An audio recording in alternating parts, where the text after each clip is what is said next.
Welcome back to the MASSP podcast. My name is Ryan Casey, and on today's episode, I am joined by Jeff Dykehouse, principal at East Grand Rapids Middle School.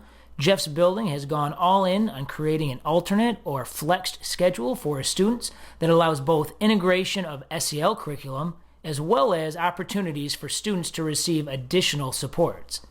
This is all done through a really cool software program that assigns, tracks, and empowers students and teachers to connect for additional learning opportunities. Jeff does a great job explaining the process and how it's impacted his building, so let's take a listen. So enjoy your ride to or from school, your run on the treadmill, or however you like to listen, because another MASSP podcast episode starts now.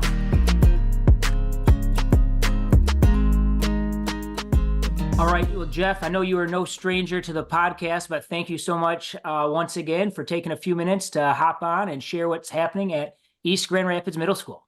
Yeah, it's great to be back, Ryan, to join for their podcast. So thanks for having me. No problem. So I'm going to dive right in with our first question, Jeff. You know, coming out of COVID, it seems more schools are starting to attempt to come up with alternate or flexible schedules. It's certainly not a one-size-fits-all, especially based on the current schedule that you're using or traditional model, if you will. But I think people can listen and learn to what others have implemented to see how they can maybe adapt different bits and pieces to their own needs in their own building. So do you mind just kind of sharing kind of a top-level view? What exactly is East Grand Rapids Middle School doing with their flexible schedule?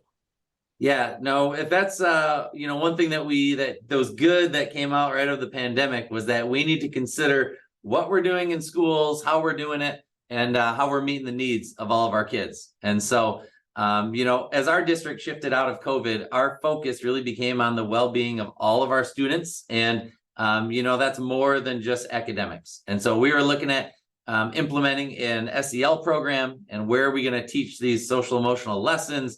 Of course, test scores are important and relevant, but we know that in order for our kids to do well academically, they need to feel supported, welcomed, and whole at school. And so, we recognize that we need to build in a time to check in with our kids each day. And that's really hard in a secondary school because teachers have their kids for an hour, less than an hour. They're seeing 6 teachers a day, and ensuring that every kid has that home base, that place to check in, feel supported, have a go-to person on staff that they can connect with and share with was really important for our team.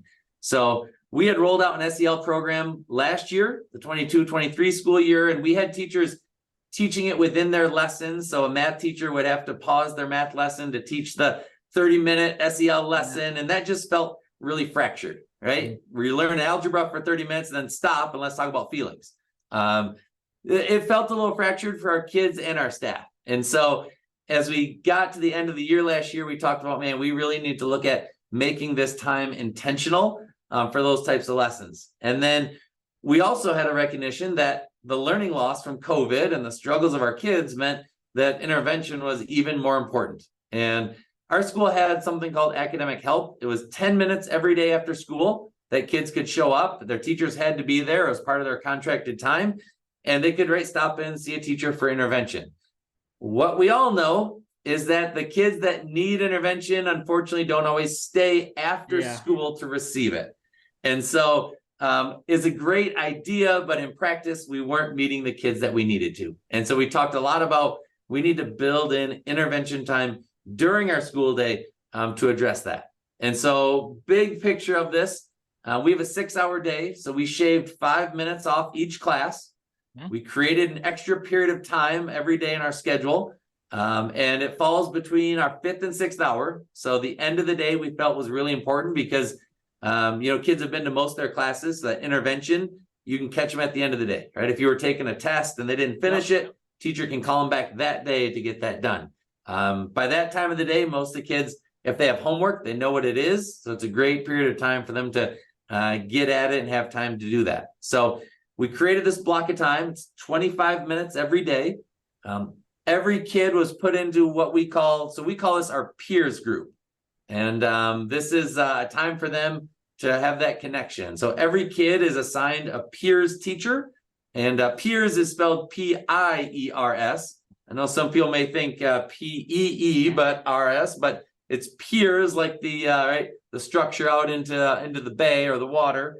And it's an acronym, right? That stands for what we're doing during that time as we're connecting with kids. But every kid has a peers group. And so that is their home base, right? That's a teacher that the first 3 weeks of the year, they met with their peers group every day, and they played team building games and relational activities and just building that community in our school. After the first 3 weeks of the year, now they see their peers group every Monday and Friday.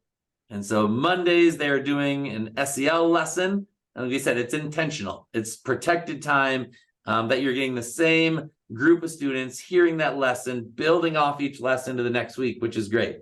And then they come back to their peers group on Friday. We have our school broadcast, which is like our weekly announcements, which is really fun. And then they'll do a team building game or a circle or something to, again, continue building those relationships amongst that protected group, that intentional group. In the middle of the week, Tuesday, Wednesday, Thursday, that's our intervention. So students, I know, Ryan, you and I will talk a little bit about that program here in a moment, but that's where kids can go to some of their teachers. They're here at school. We've got a captive audience. We can get them where they need to be to receive that direct intervention that's timely and individualized, which is awesome. Man, this is great, especially the commitment to doing it every day too, right? You're like, I know there's a lot of different options with the flexible schedule. I ran one when I was a principal. It was only 1 day a week. And that was the thing is like, man, I wish we could do it more. It seemed to have, I usually get really good feedback, but it's always the, time, right? The one, it's not an unlimited resource. So I really appreciate the commitment to that. Real quick side question, Jeff, what are you guys using for your SEL lessons? So we're using the Trails to Wellness program. It's an SEL program that's free. So it was originally through University of Michigan, and our staff had some great training through them. Our counselors had actually been using that program for several years on a tier 2 level. And so it was real natural for us to roll that down to tier 1 and do it with all our kids. They've got great online lessons. They've got great parent resources, community resources. They'll do suicide awareness webinars for communities, for parents, which is just really cool to see the level of support that they have and resources that they have for communities. So highly recommend Trails. It's been great. We do that 4th through 8th grade in our district. Awesome. Thank you. Yeah. So the principal in me, I'm thinking all these questions as you're describing this day, and I'm imagining all these kids moving, at the end of every single day, whether it's to their peers group or where they get some choice now, right? For the first time, based on, as you mentioned, do they need support? Are they looking for enrichment? And so I'm just curious in terms of how that all works, as immediately I'm thinking, all right, how do we get the kids to go see the teacher that we know they need to see because they were absent, and they, as simple as, and it could be as simple as, it's not always going to be your kids were just always struggling. You might have a good student, but we know like middle school sports, right? Because everything starts so dang early. They get pulled early when it's in a long travel situation. So how do we get them to the teachers that they need to see versus the ones that they just, everybody loves Mr. Jones because he's the fun teacher. Now he's got 80 kids trying to pack into his classroom, right? Yeah. So what are we using? And I know you guys have a tool or software. How are we figuring that out? Great question. And that, right, is, I think a lot of the holdup, as I've talked to other principals about why they may not do this. I think everyone would agree, right? It's a great need, intervention during the day, getting people where they need to be, right? That's great. The fear becomes, how do I manage that? How do I track kids? What happens if I lose a kid, right? All those fears that we have as principals. In the past, in a former district I was in, we played around with like Google Sheets and trying to share things, and you post in columns, and it worked-ish, but it also went away because it wasn't working, right? And people were, it just wasn't clean. And with everyone having access to one doc, that things get misplaced, overridden, and it just wasn't clean. And so we use a program called FlexiSchedule. It's an online software, and it is built purely for this, right? It's an educational program built for schools. It's out of Wisconsin, and it started, as I've used this, I've been in touch with some of the folks at the company, and it started small. They built it for just a couple schools in Wisconsin, And as other people learned about it, it's slowly been growing. And I know there's several districts here in West Michigan that use it, but it was built purely for schools for this type of intervention or flexible schedule. And so every kid has an account. They can access it from their school device. You can access it from a phone. There's an app that you can download on your phone. And essentially what happens is a teacher will build out their week. So for us, Tuesday, Wednesday, Thursday, every teacher has to offer something. And right, teachers have the ability to design whatever that may be. So they may on Tuesday offer an open work time, right? Where they're going to say, my classroom is open. I've got 30 seats and any of my 30 students can sign up. I'm here. If you need support working on math, I'll be in the room. And right, it's a time to get started. That same day, another teacher may say, I need these 10 students who didn't do well on this test. And I'm just going to schedule those 10 students in advance. Those are the only 10 seats I have, so no one else can sign up. And I'm going to have 25 minutes protected with those 10 kids just to see them. And everything else is out of the way. And how often does a teacher get to do that, right? Have 10 kids coming into the space. Another teacher, we have a lot of teachers that once a week, they'll do an enrichment. And so they may offer a lesson that isn't necessarily something that kids are going to be tested on, but it's like, man, I wish I could go further with this, right? We're learning about the Civil War, and I'd love to talk about this topic or show this video and have a discussion. It doesn't fit in my curriculum, right? It's a bonus. And they'll offer that out and say, hey, on Thursday, we're going to do this. And if you want to come in for this bonus discussion, great, sign up. You can come in and we'll do this enrichment. And so teachers build that out. They build out the number of seats. They build out the kids that they want to see. And then on Mondays, our kids go into the platform and it unlocks at a certain time of the day. We set it for a certain time. It unlocks. Kids go in and they schedule their week. So some kids might go in and see, man, I've already been booked. I'm seeing my math teacher on Tuesday, my science Wednesday, and I'm already locked in. Other kids go in there and they haven't been signed up for anything. We've been experiencing about 15 to 20% of our kids get assigned an intervention every day. So about 1/5 of our kids are getting assigned to this teacher on this day for this specific thing. And then about 80% of our kids have at least freedom once a week, that they get to choose where they want to go. And that's powerful for kids to know that they're being trusted to have some independence and pick where they want to go. In the program, teachers take attendance. And so, right, if they don't show up, they're marked absent. And then you go through your normal attendance protocols, right? We treat it like a kid skipping a class. So if you don't get to where you want, we track them down, we talk to them, they get their discipline for essentially skipping where they need to be. And the great thing about this program, obviously all the management is wonderful, but the reports that it kicks out are fantastic. So our MTSS group looks at the data, looks at where are kids being called in. If you've got students struggling, has that intervention been used to go, and how many times have they seen that teacher, and what's the impact of that? And so it's great data for that team to look at interventions, what's working, and what might be that next step that's needed. That's awesome. So not just does it help get everyone where they need to go, but it can use it to kick out data to either support or shine a light on something in terms of, is this having a positive effect? Are we getting the outcomes we want with the student achievement or whatnot? So that's really, really cool. That's really exciting that there's a program. I keep thinking about my time as a high school principal, just trying to do this one day a week, as you mentioned, going the Google form route or a slip of paper route. And I used to assign, and right or wrong, probably wrong, we used to say, like gym, you couldn't go to gym. So I would use my 2 gym teachers and they were like the enforcers in the hall. Like, you go to the back parking lot corner, exit, make sure no one's skipping at the end of the day today, because I'm all caught up. I don't need support, right? Type of a thing.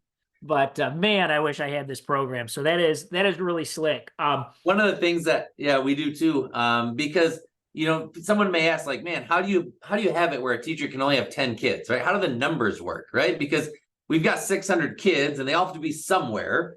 And if you've got teachers with 10 kids, or I've had teachers request 5 kids and only have 5 kids, like, how do the numbers balance? And so one of the things that we do is one of our PE teachers opens up the gym, right? And he'll have anywhere, depending on the activity, 40 to 50 spots. And he's like, if there's 50 kids who have all their homework done, are getting A's in all their classes, and they want an extra 25 minutes to play a great game in the burn gym, some that's energy. a great way. Absolutely. We open up our cafeteria, and that's we'll usually do about 60 seats, which is about 3 kids a table, and it's just silent work time, right? And so we have one person that sits in there and supervises that. We use our learning commons as a silent reading zone, and so we'll have 40 to 50 seats up there, just as a space, right, for kids to be. And so you have a couple of big locations that take away some of the numbers to allow teachers to have a small group of kids that they can work with. Absolutely. So I'm curious to know, Jeff, what has been the feedback from your students, maybe parents, and even teachers? I have to imagine as a teacher, obviously anytime there's something new, sometimes there can be some hesitation and stuff, depending on the culture, obviously you've built, but to me, it seems like it's got to be a lot easier than me trying to flag down kids, giving up my lunch hour to have these kids, or get there early to take a quiz before school, stay late to have them make up something. Like, to know I've got that dedicated time for these 3 days a week, I would have to imagine. But I'm just curious, how the different stakeholder groups, what have they been thinking about this? Yeah, that's great. So I should knock on wood here somewhere. Talking about the intervention days, the flexible days in the middle of our week, which we do Tuesday, Wednesday, Thursday, we have not had a single person say that they don't appreciate it, love it, and that it's great for kids. Our students love it. They love that, again, they've got time during their day to either get help that they need, get started. I mean, our kids are busy, right? A lot of our kids are in after school activities, sports, youth groups, whatever they're doing. And so, having some time to get started on things during the school day when you're in a place with a knowledgeable adult that can support you is awesome. Getting the intervention, getting to, finish a test that you didn't take, all of those things, our kids love it. And they love that they're trusted to have some choice in that as well, which is great. Our staff think it's fantastic. Again, there's kids they want to get to, and those kids, as I said, never came after school. And the teacher's like, I wish, I need them. I'm here for them, but I can never get them in the room and, have them in a small space where I can connect one-on-one or in a small group. And so they love it.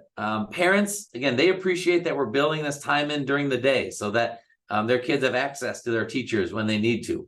And so we've had actually all 3 of those groups ask, can we do this all 5 days? Can we have the flexible schedule all 5 days? Because we could use it and it would be beneficial. And I see that too. It sure would be beneficial because getting our kids intervention timely is so important. But we also know that the SEL lessons are also so important. And so we wanted to be very intentional to say, we are going to protect 2 days, roughly an hour a week for that to happen. And we know the value of that, and our staff knows the value of that. Building those lessons in, those relational activities are so, so important. I'll tell you, right, getting the engagement up there for an SEL lesson is still a challenge, right? Let's not sugarcoat it. That's always a challenge. And so our teachers are doing a great job. We've really been working through that Trails curriculum to try to make those lessons as engaging as possible. We build in activities that are hands-on and getting them up and moving to really try to build that engagement of those. So great feedback across the groups. And it's exciting to see just 1 year in and everyone's like, man, I wish we could have more. I want more. That's what you always want people to be saying, right? Absolutely. You don't get that a lot sometimes. No. That's very cool.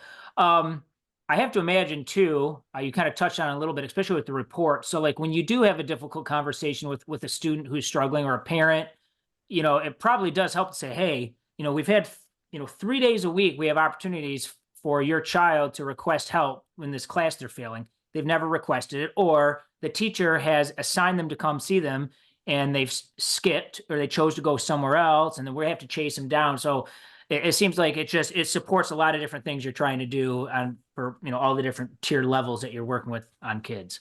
Yeah, it opens great conversations with parents. In my weekly newsletter, I'll be encouraging parents, ask your kid, where'd they sign up this week, right? That should be a conversation that happens at home.